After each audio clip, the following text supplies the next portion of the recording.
안녕하십니까. 신의균의 국방TV 시큐리티 뉴스입니다. 자, 오늘도 아주 중요한 이 안보 소식 전해드리겠습니다. 북한의 해커들이 우리 여러 이 안보 기관에 침투해서 굉장히 중요한 이런 군사 기술들을 빼가서 여러 무기를 만들고 있다. 오늘 아침 보도를 통해서 보셨을 텐데요. 어떤 기술인지 또 그것들이 어떤 영향을 미칠 수 있는지 제가 분석을 해드리도록 하고, 그게 근데 정말 해킹이냐 아니면 다른 어떤 수단으로 가져간 것이냐 한번 생각해 보도록 하겠습니다. 자, 그리고 이 북한 노동자들이 중국에서 한 2,000명이 집단 폭동을 일으켰던 적이 바로 지난달이었죠.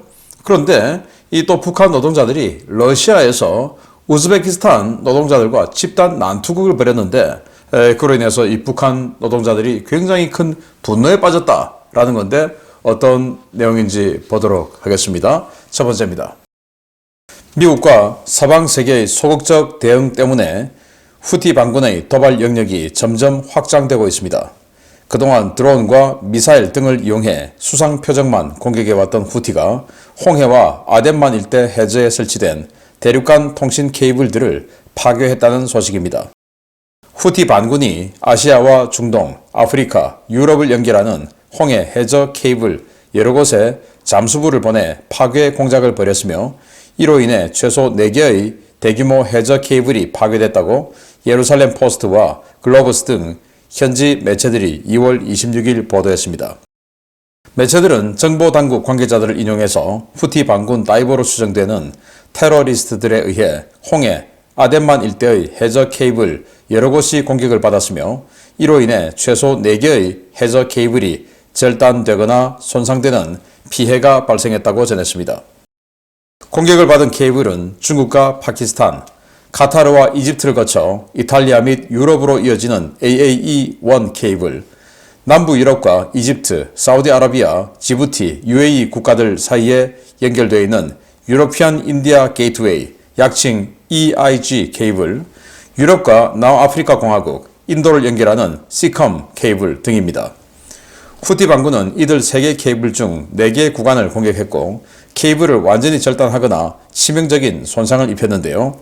손상된 케이블을 보완할 수 있는 백업 케이블 구간이 아직 남아있지만, 이번 공격으로 인해 유럽과 아시아 지역의 데이터 통신은 일부 구간에 심각한 과부하가 걸리는 등의 피해가 발생하고 있습니다.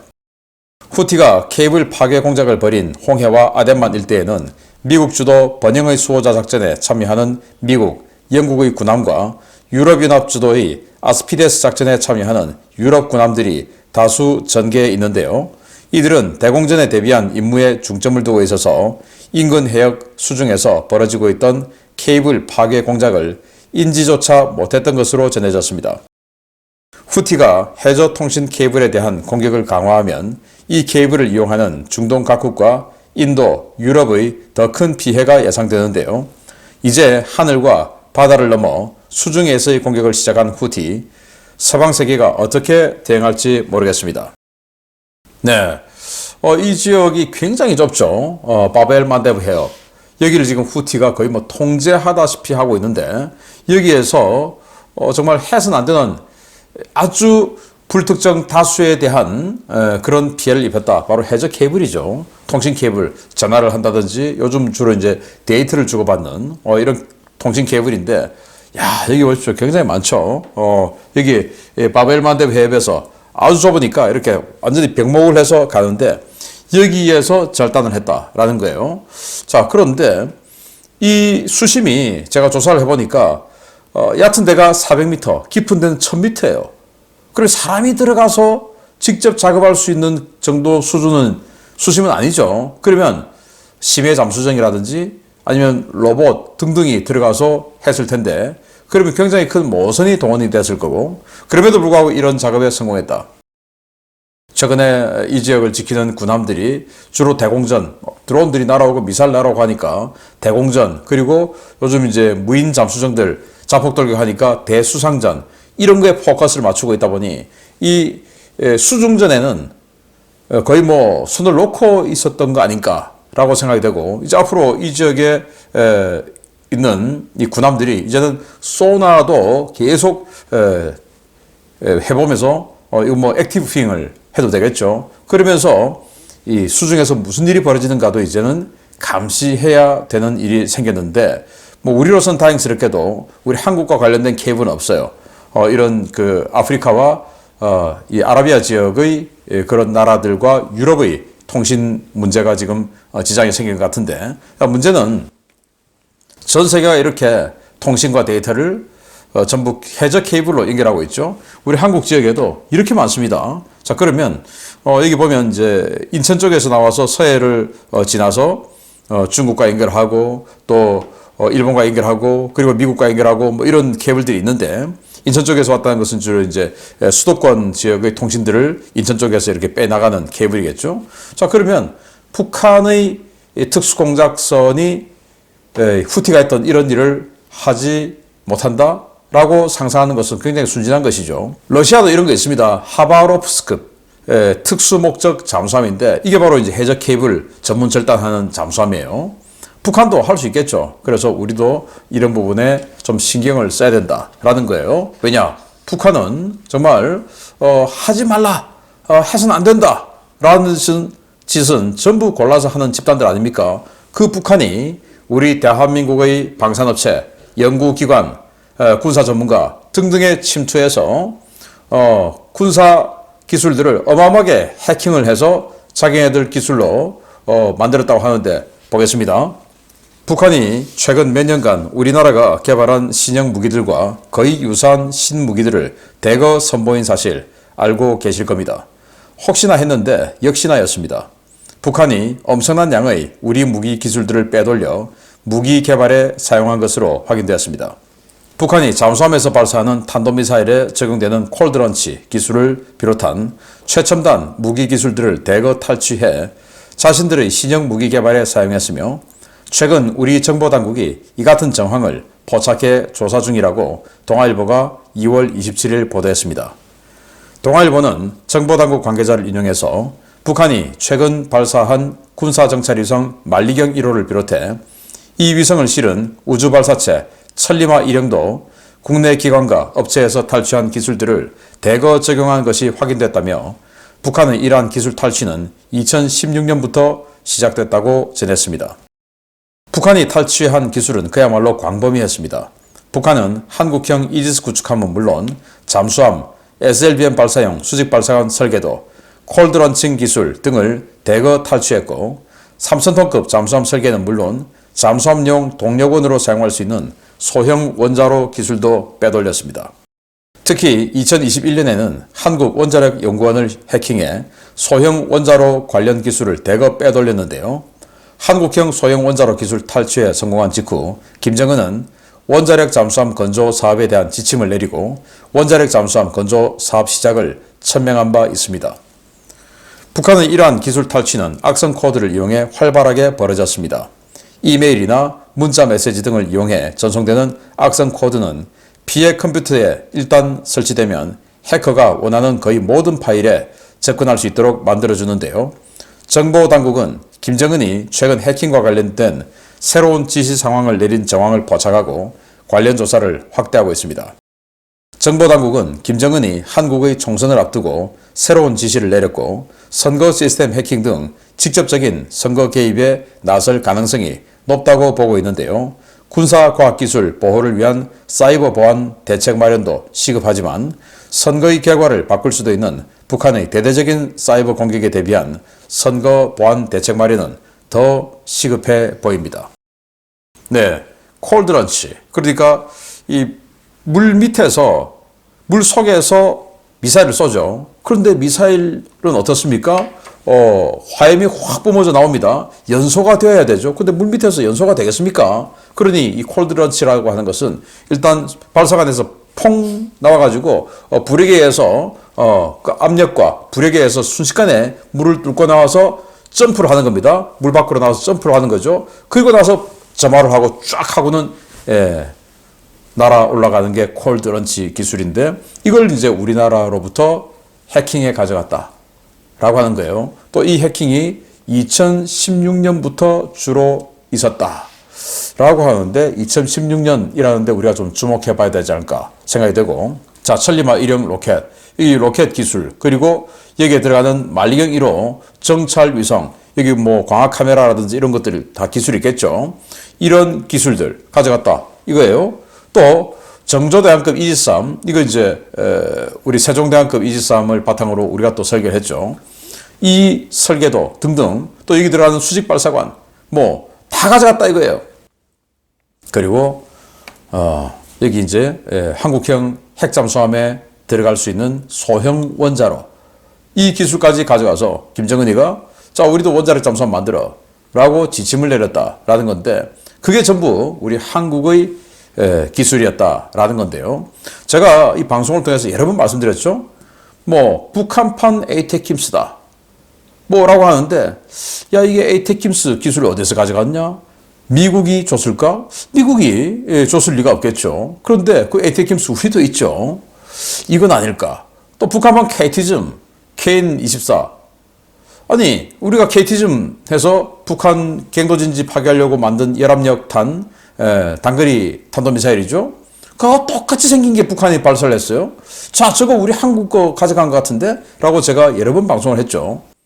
그래서 북한이 쏘거나 하는 그런 탄도미사일, 순항미사일 등등이 아니 우리 거하고 너무 흡사하게 생겼어 라는 말씀을 제가 수차례 드렸는데, 이런 거 보면 북한이 해킹을 해갔을 가능성이 높은데, 해킹으로 어떤 특정인의 컴퓨터를 해킹하는 것만으로 저렇게 정확하게 거의 완제품을 복사하듯이 가져갈 수 있을까? 이건 종합적인 어떤 그런 그 작품이 아니고서는 힘들다라는 거예요. 예를 들어서 제가 이 원자로 만드는 연구원 또는 KT즘 미사일 만드는 이 연구원이라고 한다면, 제가 KT즘에서 추진체를 담당하는 연구원이라고 하면 제 컴퓨터에 추진체 관련한 자료가 많이 있겠죠.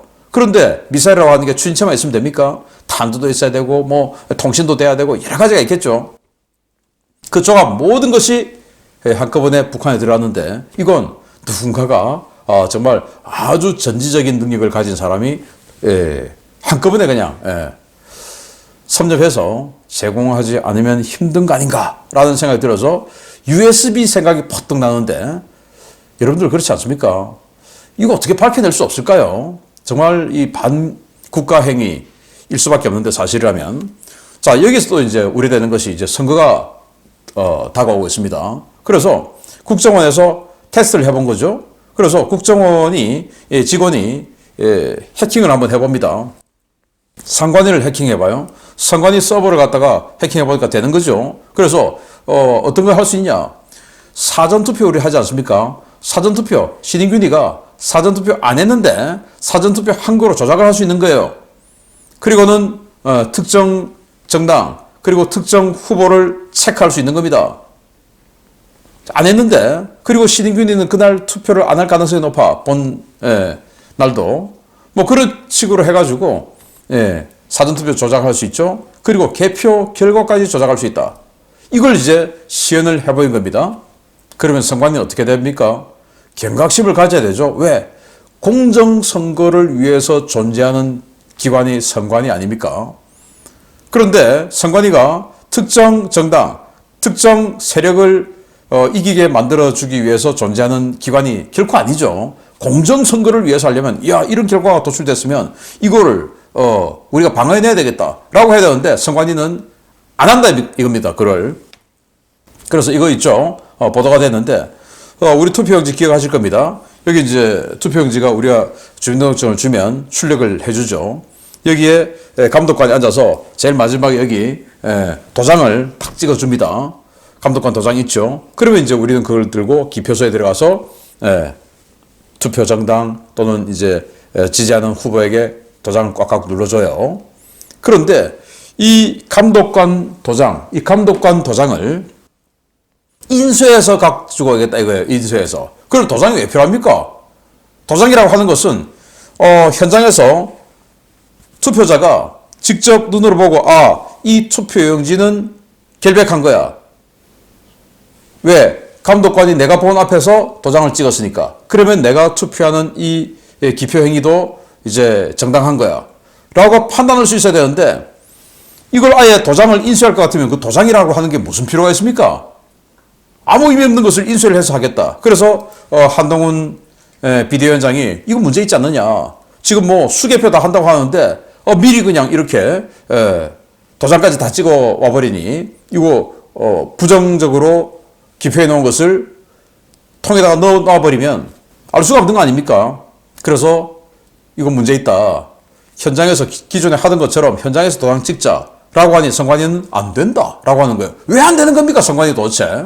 저는 이 선관위 이자들 정말 뭐 어떤 식으로든지 이 자들에 대해서 정말 강도 높은 조사를 해서 정말 이 자들이 공정한 선거를 위해서 존재하는 자들인지 선관위가 그동안 아름아름 취직시키고 한 것들 그런 이 부정행위들 너무나 지금 많이 공개되고 있지 않습니까? 이 자들의 부정행위 그리고 부정한 생각 그리고 부정한 어떤 목적으로 선관위 위치에 앉아있는 이 상황을 명명백백하게 밝혀내야 되겠다라는 생각이 한 번 더 듭니다. 정말 수상한 자들이에요. 자, 북한 소식 한 번 더 보겠습니다. 최근 중국에서 북한 노동자들이 집단으로 소요 사태를 일으켜 공장을 점거하고 간부들을 인질로 삼아 북한 당국과 대치하는 상황이 벌어졌다는 소식 전해드린 바 있습니다. 다음 소요 사태는 아마 러시아에서 일어날 것 같습니다. 북한이 대규모 노동자들을 송출해 외화벌이를 하고 있는 러시아 극동 연방 광구의 치타에서 대규모 패싸움이 벌어졌으며 사건의 황당한 처리 결과를 놓고 노동자들의 분노가 극에 달하고 있다고 북한 전문 매체 데일리 NK가 2월 26일 보도했습니다. 사건은 지난 2월 17일 북한 노동자 숙소를 지나던 우즈베키스탄 노동자 6명이 북한 노동자들에게 시비를 걸면서 시작됐는데요. 술에 취한 우즈벡 노동자 6명은 북한 노동자 15명과 집단 난투극을 벌여 북한 노동자 4명을 실신하게 만들고 작업장 공구들도 부숴버렸습니다. 숙소에 있었던 대부분의 북한 노동자들은 돈을 벌어 무사히 귀국해야 한다는 생각으로 동료들이 얻어맞고 있는 것을 지켜만 봤는데요. 이 일방적인 난투극은 현지 경찰이 출동해 제지한 다음에야 겨우 끝날 수 있었습니다. 문제는 사건 발생 이후의 처리였습니다. 실신할 때까지 맞은 4명의 노동자들은 병원으로 후송됐는데요. 노동자들을 관리하던 북한 대방과 간부들은 실려간 노동자들의 치료를 비롯해 우즈베키스탄 측에 대한 항의 등 그 어떠한 조치도 취하지 않아 노동자들의 분노를 샀습니다. 보다 못한 러시아 측 중간 관리자가 경찰을 통해 우즈베키스탄 측에 접촉해 병원에 실려간 북한 노동자들에 대한 치료비와 피해 보상금 명목으로 80만 루블, 한화 약 1150만 원을 받아줬는데요. 지난 2월 20일 북한 측에 지급된 이 돈은 고스란히 북한 간부들의 손에 들어갔습니다.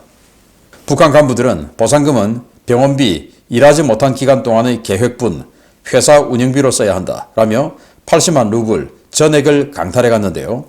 간부들이 보상금을 강탈하고도 병원비를 지불하지 않아 피해자들은 모두 병원에서 나와 작업장에서 이달 계획분을 채우기 위한 노력을 해야 하는 처지에 내몰렸습니다. 심지어 북한 당국은 해당 사건을 보고받고 그 누가 때려 죽인다고 해도 대응하지 마라. 모든 행위는 국가의 대외적 권위 훼손 행위임을 명심하라 라며 피해자들을 질책했는데요. 당국의 이런 어처구니 없는 대응에 북한 노동자들은 분통을 금치 못하고 있는 것으로 전해졌습니다. 북한 당국은 지난 1월 중국 지린성의 의류 제조 공장에서 2천여 명의 노동자들이 일으킨 대규모 폭동 사건 이후 해외 노동자들 사이에 급속히 확산되고 있는 분노에 촉각을 곤두세우고 있는데요. 부디 세계 각국에 있는 북한 노동자들 더 이상 참지 말고 각성하고 단합해서 자신들의 권리를 찾기 바랍니다. 네, 지난 1월 중국 지린성, 길림성에서 2천여 명이 폭동을 일으켰죠. 왜 돈 안 주냐? 자, 이렇게 됐는데 그 2천여 명의 폭동을 했으면 우리가 상상하는 북한은 다 그냥 잡아가서 북한으로 송환해서 엄청난 처벌을 할 것 같은데 그 2천여 명 중에서 20여 명만 본국 송환했다고 해요. 이제 주동자들. 왜? 나머지는 다 불러오면 돈 벌어서 계속 수입이 돼야 되는데 데리고 와버리면 일시적으로 돈의 공백 현상이 생겨버리죠. 그래서 봐줬다라고 하는 겁니다. 자, 저도 이게 굉장히 잘 된 거다라고 생각되는데, 왜냐? 자, 이래도 봐주구나. 또 한 번 더 해도 되겠구나.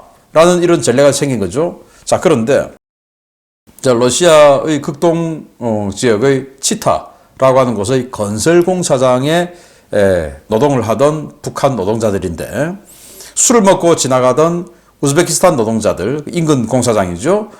하고, 이 북한 노동자들을 두들겨 팬 겁니다. 6명이 5명을 때린 거예요. 그래서 북한 노동자 10명이 더 나온 거예요. 그러나 더 나왔지만 이 소극적으로 대응을 했고, 이 우즈베키스탄 노동자들 6명은 계속적으로 폭행을 가해서 북한 노동자 4명이 완전히 실신돼 버린 겁니다. 그리고는 이제 경찰이 와서 해산이 됐는데, 문제는 북한 당국에서는 자기들 관리자가 있을 거 아닙니까? 그럼 우즈베키스탄 그 관리자들에게 아니 뭐 한 짓이냐, 치료비 내놔라, 보상금 내놔라 해야 되는데 가만히 있은 거예요. 병원에 입원은 됐는데, 그래서 보다 못한 러시아 측이 우즈베키스탄 측에 보상금을 받아서 북한에 갖다 줬는데, 환자에게 바로 줘야 되는데 환자에게 바로 주지 않고 북한 책임자에게 준 겁니다. 책임자 1150만 원 들어오니 야 이거 왜 너냐 하고는 호주에 넣어버린 거예요. 그래서 환자들 그 입원비를 돈을 내줘야 퇴원이 되지 않습니까? 안 내주는 거예요. 왜 안 내주냐? 야, 니들이 말이야. 그 싸움 해가지고 니들이 매일 하루하루 일당 중에서 본국으로 줘야 되는 계획분 그거 지금 못 내고 있으니까 이거 가지고 그거 하는 거야. 그리고 우리 회사 운영비 써야 돼. 그 병원비 또 보상금 안 주는 겁니다. 그냥 넣어버린 겁니다. 그래서 북한 노동자들이 돈을 각출해서 입원비를 내고 나와서 몸의 아픔에도 불구하고 하루하루 계획분을 정해진 계획분을 일을 해서 바쳐야 되니까, 그러지 않으면 본국 송환될 수 있으니까 일을 하고 있다고 하는데 얼마나 분노가 치밀어 오르겠습니까? 자, 이런 것들이 길림성에서 있었던 2천여 명의 폭동, 이제 러시아에서 일어나길 바라고, 이런 것들이 점점 확산되어서 자아성찰, 내가 이렇게 짐승처럼 두들겨 맞고 있는 것이 맞나? 내가 짐승인가? 인간인가? 라고 하는 자아성찰을 해서 자신을 되찾는 북한 인민들이 되는 도화선이 되기를 바란다 라는 생각에서 북한 사람들도 이 방송을 볼 테니까 제가 알려드리는 겁니다. 마치겠습니다. 감사합니다.